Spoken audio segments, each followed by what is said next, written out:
Good girl. Now the work begins.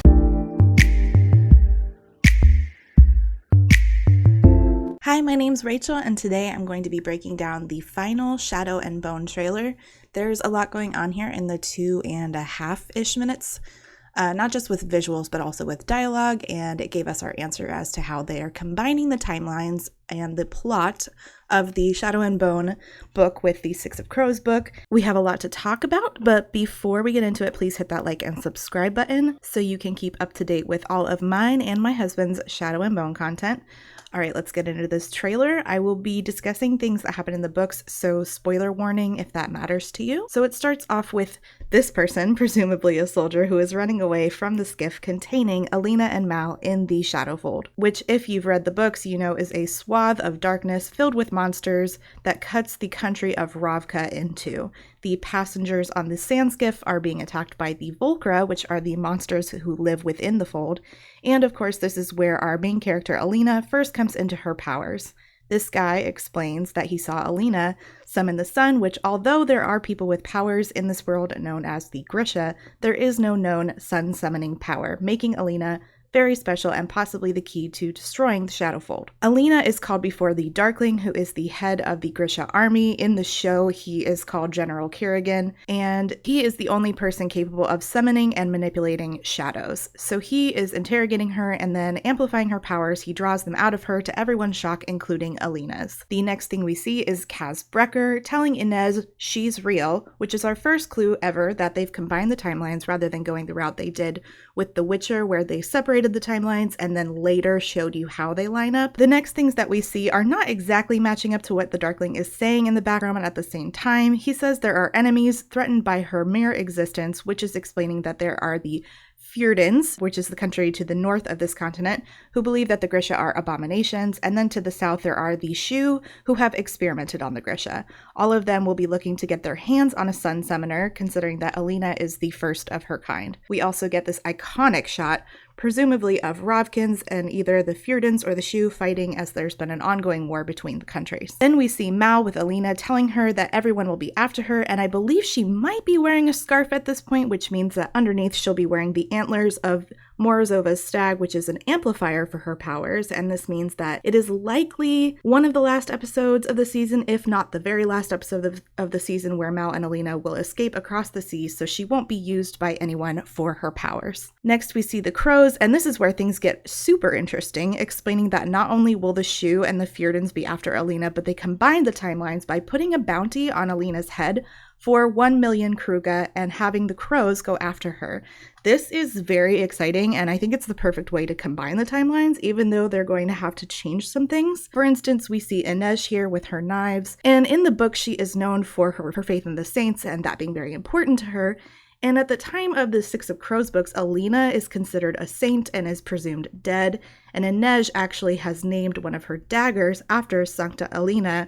So some things will have to change, but I'm okay with it. We get this iconic Jesper shot here. Meanwhile, in the background, someone who presumably, maybe, possibly, might be Pekka Rollins says, "Bring me Alina Starkov." Next, we see the Darkling telling Alina, who asks if she's a prisoner, telling her that all of Ravka is imprisoned until she enters the fold with him and destroys it from within. Next, we get another shot of the Volcra, who are way more scary than I had envisioned, and then this funny bit of Alina saying, "Oh, so no pressure." After that, we see her enter the throne room, and in the background she says, "Everyone is looking at me like I'm the answer," as in the answer to destroying the fold. But as you can see in the next part, she doesn't have a great idea of how to use her powers and is actually working with Baghra, who I am so excited to see, to control and hone her powers of sun summoning. This is one of the top show moments that I had been looking forward to personally, so getting to see them working together in the trailer has me super, super hyped. I'm going to be honest, I have watched this part here of the trailer multiple times, and I just have absolutely no freaking clue what any of this is whatsoever. I don't know what this odd train looking thing is. I don't know what that blue stuff is. Your guess is as good as mine. If you have any ideas, please leave them in the comments below. After that, we have these really sweet couple of moments between Mal and Alina where she asks, "What happens if things go wrong?" And he says, "I will find my way back to you." Already showing better dialogue than he had with her in the books and making me an instant Malina stan. It's possible they're talking about going after the stag, which is, again, an animal that is thought to be a myth, but could possibly be an amplifier for Alina's powers, or They could be talking about escaping across the sea together here. We see Mal fighting with a soldier, so I'm guessing that it's around the time they're finding the stag and are captured. We also see two really cool shots here of the Darkling doing his shadow summoning, which looks even cooler than I had pictured in my head. We get a shot of Kaz and Jesper. It looks like they're in a ship or a skiff, and Kaz asks Jesper how many bullets he has, and Jesper says, not enough. Presumably, they're on their way to get Alina and snag the bounty. Later shots make me believe that at this point they're fighting the Grisha. More on that in a second. Here we get a great shot of the Grisha army with an Inferni soldier using their powers, which then leads into a separate shot of Inej where someone has shot fire at her. I love the look she gives it, almost as if she pities it for not being as fast as she is. Then we see her pulling her daggers out of the Grisha, showing how badass she is with her knives and able to go toe-to-toe to Grisha despite having no powers of her own. And then she's throwing her daggers at someone else, possibly another Grisha. Next, we have the Darkling saying she'll realize she only has one equal, and I think it's safe to assume he's saying this after it's been revealed that he's actually the villain and wants to use Alina as well as expand the Shadowfold and use it to manipulate people rather than destroy it.